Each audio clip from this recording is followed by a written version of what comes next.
दूरस्थ एवं मुक्त शिक्षा और संस्कृति की आवाज़ आप सुन रहे हैं उत्तराखंड मुक्त विश्वविद्यालय का सामुदायिक रेडियो हेलो हल्द्वानी।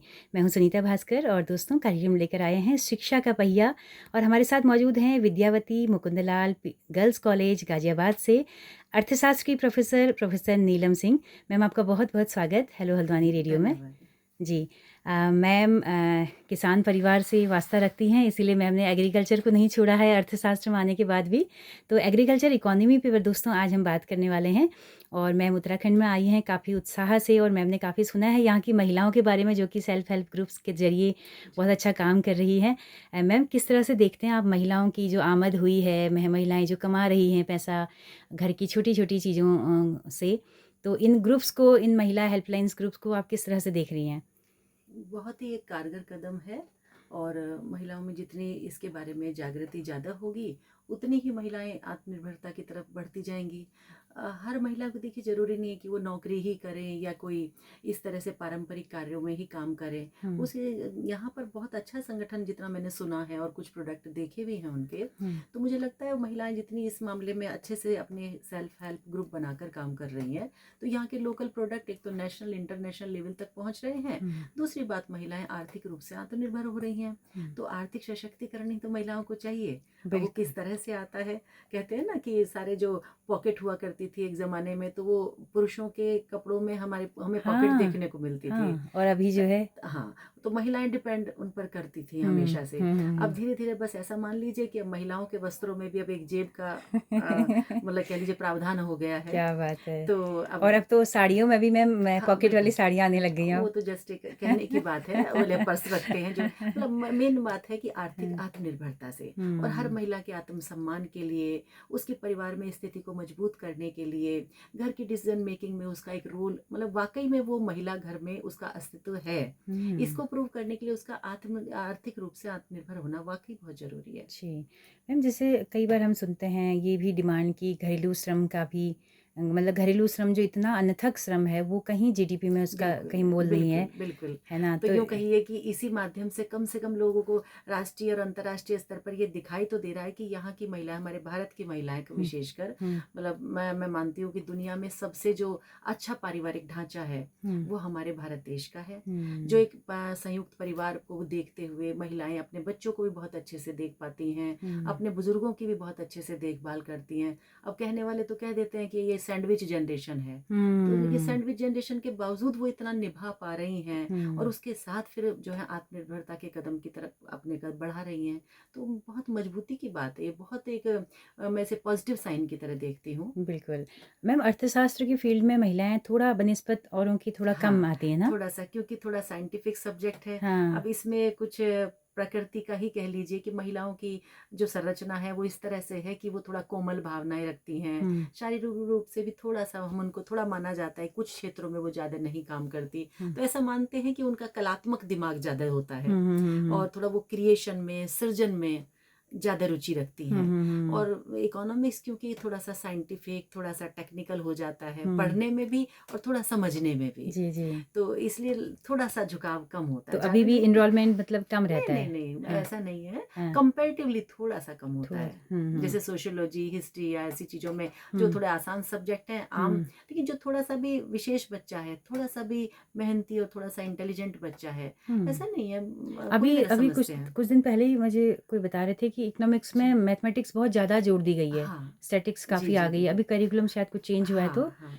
एकदम ज़्यादा संख्या मुश्किल उसमें थोड़ा-सा, हाँ। मैथमेटिक्स की आ गई है। स्टैटिस्टिक और डेटा इकोनोमेट्रिक्स, ये हुँ। 2 हमारी मेन स्ट्रीम होती हैं। ओह! तो इकोनोमेट्रिक्स तो काफ़ी टफ हो जाती है। अच्छा। ज़्यादातर यूनिवर्सिटीज़ में होती भी नहीं है, कुछ ही ओह! में होती है। ओह! स्टैटिस्टिक जहाँ तक है वो तो सोशल रिसर्च के लिए आपको हर सब्जेक्ट में पढ़ना पड़ता है। हुँ, हुँ, वे हुँ। आप इवन अगर साइकोलॉजी भी पढ़ रहे हैं, सामाजिक शास्त्र भी पढ़ रहे हैं और आप रिसर्च करना चाहते हैं, तो रिसर्च के लिए जो डेटा कलेक्शन, उसका एनालिसिस, डेटा एनालिसिस, उसका रिजल्ट, कंक्लूजन, कोरिलेशन, रिग्रेशन जो भी हमें निकालना होता है, तो वो वो तो सब रिसर्च के लिए भी ज़रूरी है। वो सब अर्थशास्त्र का विषय आ जाता है एक तरह से हाँ, ना, ये मतलब सब वो सारे काम। स्टैटिस्टिक्स में आ जाता है, लेकिन वो हुँ, सभी रिसर्च का आधार भी है। हुँ, तो वो तो समझना ज़रूरी है। हाँ, इकोनॉमेटिक्स को मैं समझती हूँ थोड़ा साइड किया जा सकता हुँ, था, हुँ, हुँ, हुँ। लेकिन उच्च उच्च स्तर पर जब इकोनॉमिक्स पढ़ा जाता है, तो वहाँ फिर उसकी भी ज़रूरत पड़ती है। जी, थोड़ा बिल्कुल। मुश्किल तो हो जाता है। बिल्कुल, मैम कितना करियर की संभावनाएँ हैं इसमें, कहाँ-कहाँ आजकल मैं देख रही हूँ कि नई जी। जनरेशन जो बीबीए, एमबीए कर रही है ना बिज़नेस हाँ, वाली, जी। वो भी इकोनॉमिक्स को प्रेफ़र कर रही है। हाँ, क्योंकि उसमें सारी जो स्ट्रीम होती है हुँ, बीबीए में, हुँ, और बिल्कुल यही बिजनेस इकोनॉमिक्स है सारा का सारा, हुँ, इंटरनेशनल हुँ, इकोनॉमिक्स है, इंटरनेशनल ट्रेड है, हुँ, और कॉमर्स का तो आजकल काफ़ी ज़्यादा ट्रेंड है। क्योंकि हुँ, वही है कि जॉब ओरिएंटेड आप ना भी हो पाए तो अपना वर्क है, आप सीए का वर्क कर रहे हैं। हुँ, इकोनॉमिक्स और कॉमर्स एक कह लीजिए आपस में चाचा ताऊ के, हुँ, आप कह हुँ, सकते हैं कि हुँ, कज़न है एक दूसरे के साथ में। हुँ, हुँ, तो काफ़ी ज़्यादा स्कोप आजकल है। जहाँ तक हुँ, स्ट्रीम की हम फ्यूचर स्कोप की बात करूँ मैं, तो देखिए थोड़ा सा अगर जाने लोग तो इकोनॉमिक्स में बाकी आर्ट के सब्जेक्ट से बहुत ज़्यादा स्कोप है। हुँ, ना अच्छा, सिर्फ उच्च शिक्षा में तो आप अर्थशास्त्र के थ्रू जाएंगी। हुँ, इसके अलावा एकमात्र एक परीक्षा होती है, प्रतियोगी परीक्षा, जैसे कि आईएएस की परीक्षा होती है, हुँ, इसी तरह से आईईएस की परीक्षा होती है, ओह! और आईएएस के बिल्कुल ही इक्वल होती है। हुँ, उसमें इंडियन इकोनॉमिक सर्विसेज, ओह! अच्छा, तो उसके थ्रू आप जो गवर्नमेंट में जो एडमिनिस्ट्रेटिव पोस्ट हैं, रेवेन्यू सेक्टर में, हुँ, पब्लिक फाइनेंस सेक्टर में, वहाँ जा सकते हैं। बैंकिंग का ऑप्शन आपके सामने बिल्कुल खुला है, मनी बैंकिंग और हुँ, इंटरनेशनल ट्रेड का, ये तो बिल आपके सामने ओपन ही है। तो हुँ, इस तरह से देखिए, और एग्रीकल्चर इकोनॉमिक्स अलग आ जाता है मार्केटिंग में, उधर एनवायरमेंटल आ जाता है, एनवायरमेंटल इकोनॉमिक्स है। हुँ, एनवायरमेंट इस समय सस्टेनेबल एनवायरमेंट हर देश चाह कुछ रहा है, चाह रहा है, हर देश चाह रहा है, क्योंकि हुँ, विकास के साथ साथ जो विनाश हो रहा है, हुँ, उसे रोकने के लिए हमें क्या चाहिए? सतत विकास। बिल्कुल, वो हर कोई चाह रहा है। तो इकोनॉमिक्स की स्ट्रीम अगर देखा जाए अलग अलग तरीके से, तो बेहद इंपॉर्टेंट है, और हुँ, आज के समय में कह लीजिए समकालीन भी है। ज़रूरत है बिल्कुल, समाज बहुत देश को, रेलेवेंट है, क्योंकि विकास देश चाहेगा और साथ ही उसको विनाश से बचाव भी चाहेगा। बिल्कुल। अभी तो 90s के बाद से ग्लोबलाइज़ेशन की जो भी जी, नीतियाँ आई तो अर्थशास्त्र सीधे उनसे जुड़ा ही हुआ था, बिल्कुल। और पूरा जो फॉरेन के निवेश, विदेशी निवेश के लिए जो पूरा चीज़ें खोली गई, मल्टीनेशनल ओपन कंपनियाँ इकोनॉमी। आई, बाज़ार बहुत बड़े बने, जी, मॉल जी, जी, आए, बिल्कुल। तो इन सब में अर्थशास्त्र का सीधे नाता है, और बड़ी-बड़ी बिल्कुल। मल्टीनेशनल कंपनियों में भी लोग जाना चाहते हैं इकोनॉमिक्स करके ना। हाँ, 90s में हमने जब से ये संधि साइन की थी, तो हुँ, उससे पहले तो सब एक क्लोज इकोनॉमी हुआ करती थी। हुँ, तो बंद अर्थव्यवस्था में हमारा बहुत ज़्यादा बाहर के देशों से इंटरेक्शन नहीं था। नहीं था। यहाँ से हमने देश की अर्थव्यवस्था को विदेशों के लिए खोल दिया। कह लीजिए एक उन्मुक्त अर्थव्यवस्था, एक खुली ओके, अर्थव्यवस्था की तरफ हम लोग चले। हुँ, अब कुछ विशेष कारण थे, उस समय देश के हालात इस तरह थे कि हुँ, वो करना पड़ा, और फिर आप समय के साथ-साथ जैसे-जैसे आज की अंतर्राष्ट्रीय नीतियाँ हैं, आप बहुत अलग-थलग रहकर देश का विकास नहीं कर हुँ, सकते। हुँ, तो हुँ, रहना तो दुनिया के साथ ही चलना पड़ता है। तो उस बिल्कुल। समय हमने खोला था, निश्चित तौर पर उसका लाभ मिला है। मध्यम वर्ग बहुत तेज़ी से उभरा है। हुँ, लोगों को राष्ट्रीय, अंतर्राष्ट्रीय स्तर पर बहुत मौके मिलते हैं। हमारे बहुत सारे युवा जो हैं वो अंतर्राष्ट्रीय प्लेटफ़ॉर्म पर काम कर रहे हैं। तो ग्लोबलाइज़ेशन का फ़ायदा इन देशों को काफ़ी हो रहा है। और इस समय तो सरकार की नीतियाँ जो है, अभी नई शिक्षा पॉलिसी जो है हमारी 2020 हुँ, वाली, हुँ, इसमें तो सारा रोज़गार परक शिक्षा है। अब विदेशों में जहाँ की पॉपुलेशन कम है, वहाँ तो काम करने के लिए भी लोग चाहिए। तो हुँ, अगर वो स्किल इनके अंदर डेवलप हो जाएगी, हुँ, तो ये फिर स्किल ओरिएंटेड होकर ये कम से कम वहाँ पर वहाँ पर जो काम की कमी है, लोगों की कमी है काम करने के लिए, उसको पूरा कर सकते हैं। तो एक जी, तरह से ये प्लेटफॉर्म मिल रहे हैं। जो आईटी इंजीनियर्स हैं वो तो सब जाते ही हैं, डॉक्टर्स, इंजीनियर्स। इसके अलावा एक आम अकुशल श्रमिक को भी हुँ, थोड़ी सी कुशलता उसके अंदर जब आ जाती है, तो उसे भी अंतर्राष्ट्रीय स्तर पर बहुत मौके मिलते हैं। बिल्कुल, बिल्कुल। मैम अगर थोड़ा बाज़ार को हम लोग समझना चाहें तो जी। जैसे कहते हैं ना कि बाज़ार में एक तो इकोनॉमी सर्कुलेट, पैसा हमेशा घूमते रहना चाहिए, कहीं डंप नहीं होना चाहिए, है बिल्कुल। ना? दूसरा एक चीज़ आती है कि जैसे परचेज़िंग पावर अगर नहीं होगी, जैसे अभी जी। सैलरी काफ़ी कम है, कम है। न्यूनतम जो वेतन जी। है, एक बड़ा तबका मज़दूर जो है वो डेली कुआँ खोद रहा है, प्रति डेली व्यक्ति आय खाना है, काफ़ी कम है, कम बिल्कुल। है। तो ऐसे में जो बड़ी-बड़ी कंपनियाँ जो यहाँ पे आती हैं, वो चाहती हैं कि परचेज़िंग पावर अच्छी हो तो भई हमारे वहाँ से सामान खरीदें, हर कोई हुँ, परचेज़ करे। तो एक कॉन्ट्रडिक्शन जैसा बना हुआ है, बिल्कुल। तो हाँ, इसे आप ये कह सकते हैं कि यहाँ गरीबी है, हुँ, क्योंकि यहाँ गरीबी है। हाँ, आप ये मान लीजिए। अच्छा, आप पहले से आपकी प्रति व्यक्ति आय कम है तो आप खर्च कम कर पाते हैं, खर्च कम कर पाते हैं, उधर आपकी सेविंग भी कम होती है। तो खर्च भी कम है, सेविंग भी कम है, सेविंग कम है तो बैंकों में फंड कम है, बैंकों में फंड कम है तो पूंजी का निर्माण नहीं हो पा रहा, उधर से देश को कमी हो रही है पैसे की। इधर आप देखें तो कंजम्पशन कम है तो मार्केट से माल नहीं बिक पा रहा, मार्केट से माल नहीं बिक रहा तो जो फैक्ट्री है, उद्योग धंधे हैं, उनका जो प्रोडक्शन है वो डाउन कम जा रहा है। तो कंजम्पशन साइड से भी लॉस है और इधर भी। बाकी आदमी की पर कैपिटा इनकम बढ़े तो हमारा उपभोग भी बढ़े और हमारी सेविंग भी बढ़े, देश में मार्केट भी चले और देश में पूंजी का निर्माण भी हो। दोनों ही साइड से देखना पड़ेगा। बिल्कुल। तो मैम कैसे हो ये फिर? सरकारों को इस तरह की नीतियां लानी चाहिए। हाँ, कि रोजगार परक, किसी भी तरह से रोजगार परक, आर्थिक तौर पर आत्मनिर्भरता की नीतियां हों। कुल मिलाकर इंसान की जो जेब है वो पॉकेट में पैसा आना चाहिए। अब उसमें देखिए स्वरोजगार भी हो, स्वरोजगार, आत्मनिर्भर भारत का इतना कंसेप्ट चल रहा है तो ये नहीं है कि आप नौकरी ही करें, किसी भी तरीके से आप आत्मनिर्भर होते हैं, आर्थिक रूप से आत्मनिर्भर होते हैं। खेती है तो खेती को ही डेवलप किया जाए। हमारे पास जो है, मतलब मेरा अपना व्यक्तिगत विचार है कि अगर हमारे पास जो भी संसाधन है, प्रकृति ने जो भी हमें दिया है, उन्हें संरक्षित करके उनके आधार पर ही हम आगे बढ़ने के प्लान बनाएं, देश की अर्थव्यवस्था को उसी दिशा में ले जाएं तो देश के लिए ज़्यादा बेहतर होगा। और आर्थिक रूप से आत्मनिर्भर जैसे होंगे, यहाँ आप मेरा फर्क समझ रहे हैं ना कि रोजगार आपको बना बनाया रोजगार मिले वो जरूरी नहीं है, आप अपना काम करके रोजगार कर रहे हैं। अब ये महिलाएं जैसे यहाँ पर सेल्फ हेल्प ग्रुप बनाकर इतना सारा काम कर रही हैं, किसी भी तरीके से इंसान की जेब में पैसा आना चाहिए तो देश की आत्मनिर्भरता, एक पूरी आत्मनिर्भर अर्थव्यवस्था हमारी डेवलप हो जाएगी। बिल्कुल। आयातों पर कम रहे हम निर्भर, एक्सपोर्ट बल्कि हमारे हो सके तो बहुत अच्छी बात है, और ना भी हो जितना भी तो कम से कम देश के लोगों की जरूरतें तो पूरी हो सके, आयातों पर निर्भरता कम से कम रहे। बिल्कुल। अभी जैसे जो देश में दुनिया में संकट चल रहा है उसमें जिस तरह से ईंधनों की जो कमी हो रही है, अब तलाशा जा रहा है कि वैकल्पिक व्यवस्थाएं हम अपने देश में क्या खोजें कि हम पेट्रोल डीजल के बदले कैसे कुछ ऑर्गेनिक तरीके से कुछ।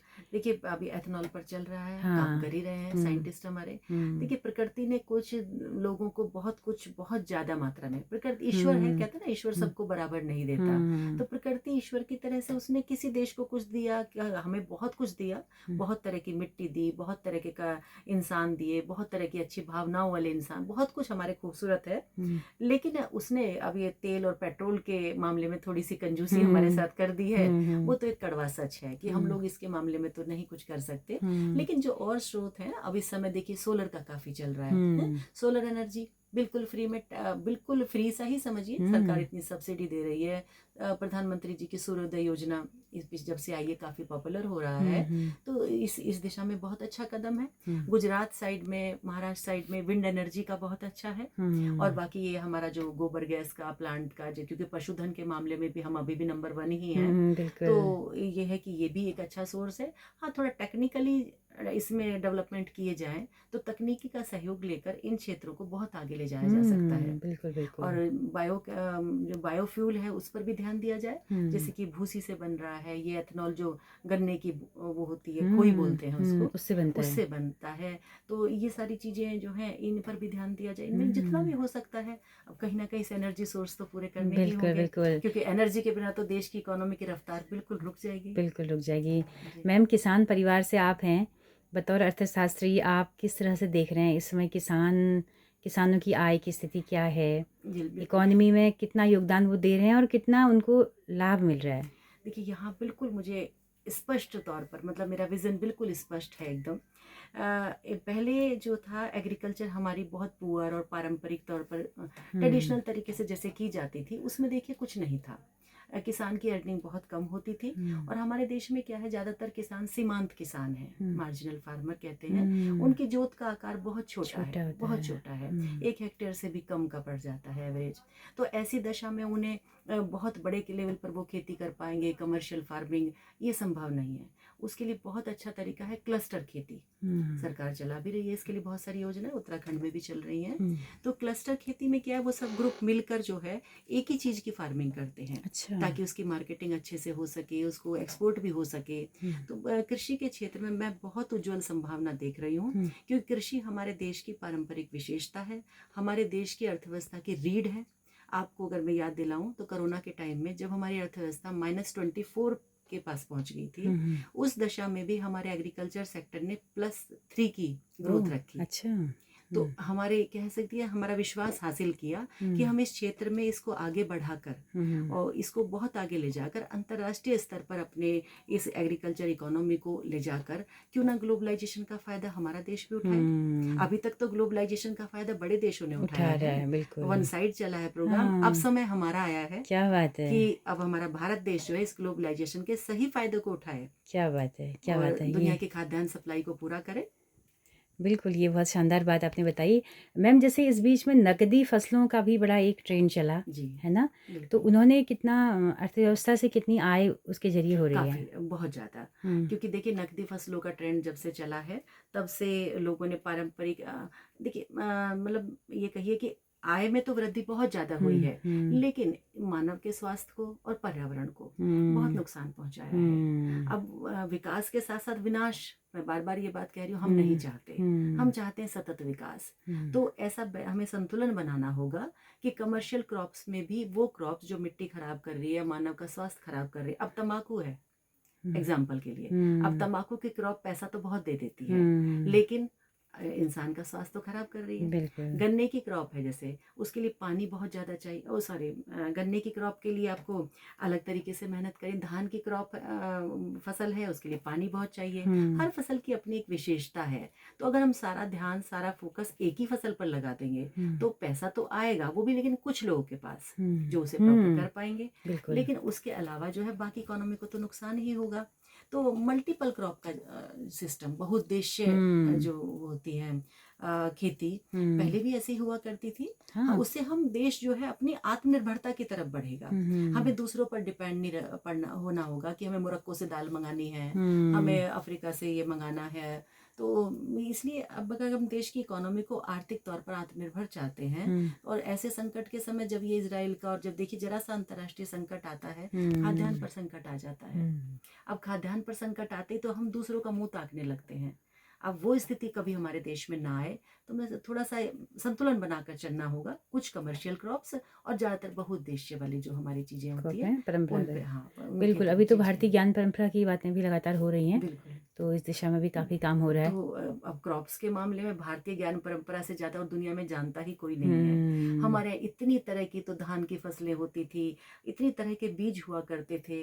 मैं एक बार यहीं उत्तराखंड ही आई हुई थी, हुँ, हुँ, पतंजलि योगाश्रम आई हुँ, हुई थी। हुँ, मैंने बाबा जी के यहाँ आश्रम में देखा, वहाँ हुँ, 150 तरह के धान के बीज ओह! उन्होंने संरक्षित किए हुए थे। अच्छा, मैंने पूछा उनके, हाँ, वो योगपीठ में आई थी अच्छा, मैं, हुँ, तो उन्होंने वहाँ पर मुझे पता चला कि ये संरक्षित किए हुए हैं। हुँ, ऐसी-ऐसी किस्में हमारे पास हैं जो विलुप्त हो चुकी हैं, हुँ, जो बहुत तरह की दवाइयों में भी काम करती हैं, बहुत सारे मेडिसिनल प्लांट भी में भी काम है, और हमारी जो फसलें हैं इनमें भी उसी तरह का है। तो परंपरा मतलब इतना तरह का खान-पान दुनिया में शायद कहीं है नहीं। हुँ, इतनी विभिन्नताओं से भरा हुआ हुँ, खान-पान, और जिसमें सेहत भी शामिल है। हुँ, आजकल बड़ा ट्रेंड है, कहते हैं हमारी जो डाइनिंग की थाली है वो बहुरंगीन होनी चाहिए। इंद्रधनुषी होनी चाहिए। इंद्रधनुषीय रंग उसमें बहुत सारे होने हुँ, चाहिए। हुँ, हमारी सभ्यता तो कब से जानती है। हुँ, हुँ, उसमें सफ़ेद रंग की खीर भी बनती थी जिसे, हाँ, हुँ, और भाई मड़ुआ की रोटी भी होगी काले रंग की, हुँ, सब्जी भी होगी, कच्ची हल्दी भी होगी, आंबा हल्दी भी होगी।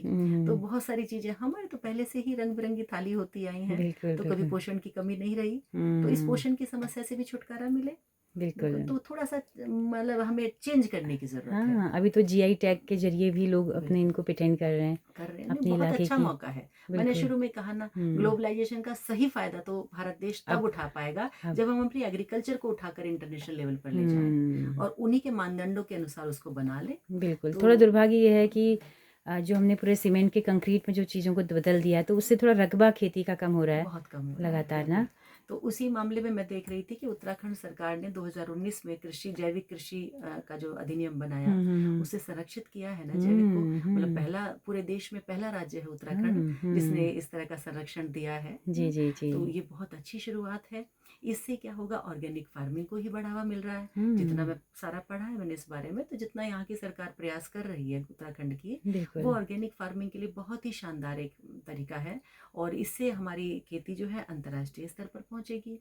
साथ ही जो ये 1960-70 के दशक में जो हरित क्रांति आई, जब से हुँ, कमर्शियल क्रॉप भी ज़्यादा बढ़ी, हुँ, उसने जो उसके जो नुकसान अब आने शुरू हुए हैं। शुरू हुए हैं। उस समय पंजाब तो में आप देखिए बिल्कुल कैंसर ट्रेन चल कैंसर, रही है वहाँ। बिल्कुल कैंसर ट्रेन चलती है। हुँ, बागपत में एक काली नदी है, अच्छा। काली नदी जहाँ से गुजरती है, हुँ, आसपास के इलाकों में भी कैंसर ही कैंसर फैला हुआ है। ओह! अच्छा। ये हम अपनी आंखों से देखते हैं। हुँ, सहारनपुर में एक गांव पड़ता है, जंधेड़ा पड़ता है उधर हुँ, की तरफ। हुँ, वहाँ तो बाहर से WHO की टीम भी पहले आई थी ओह! आसपास के इलाकों में सर्वे करने के लिए कि यहाँ क्या प्रॉब्लम है, इतना कैंसर क्यों फैल रहा है। ओह! तो पता चला मिट्टी में इतना पॉल्यूशन आ चुका है, तो पेस्टिसाइड मिट्टी से। इतनी दूषित हो चुकी है पेस्टिसाइड्स की वजह से।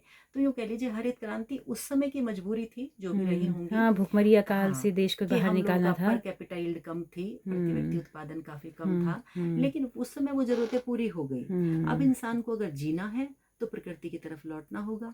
प्रकृति के साथ सामंजस्य बनाकर हमें अपनी खेती को ले जाना होगा। हुँ। तभी जाकर मानव जीवन बच पाएगा और देश भी निर्भर हो पाएगा। जी, तो बहुत खूबसूरत, बहुत ही ज्ञानवर्धक इस बातचीत के लिए आपका बहुत-बहुत शुक्रिया मैम। और आपका भी पूछने के बहुत-बहुत धन्यवाद। जी, मुझे यहाँ बुलाने के लिए बहुत-बहुत धन्यवाद जी, जी, जी। और बहुत खुशी हुई मुझे। जी। तो दोस्तों आप सबका भी बहुत शुक्रिया, इस कार्यक्रम में आप अंत तक हमारे साथ बने हुए हैं, आपका बहुत-बहुत शुक्रिया। अगर आपको ये बातचीत पसंद आई हो, तो अपना फ़ीडबैक हमें ज़रूर दीजिएगा। हमारा यूट्यूब चैनल है, फ़ेसबुक पेज है, आपके फ़ीडबैक का इंतज़ार रहेगा। और इसके अलावा दोस्तों हमारा ऐप भी है, आप मोबाइल पे प्ले स्टोर पे जाके हेलो हल्द्वानी ऐप को इंस्टॉल कर सकते हैं, क्योंकि ये एक सामुदायिक रेडियो है, इसकी पहुँच रेडियो में केवल हल्द्वानी शहर तक है। लेकिन अगर आप दूर-दराज पहाड़ों में या देश के किसी भी कोने में इस रेडियो को सुनना चाहते हैं, तो ऐप के ज़रिए आप सुबह 6 बजे से रात 9 बजे तक हमारे इस रेडियो को सुन सकते हैं। तो प्रोफ़ेसर नलिनी नीलम सिंह, नीलम जी के साथ में अपनी रेडियो मित्र सुनीता भास्कर को दीजिए इजाज़त। नमस्कार। धन्यवाद सुनीता। जी।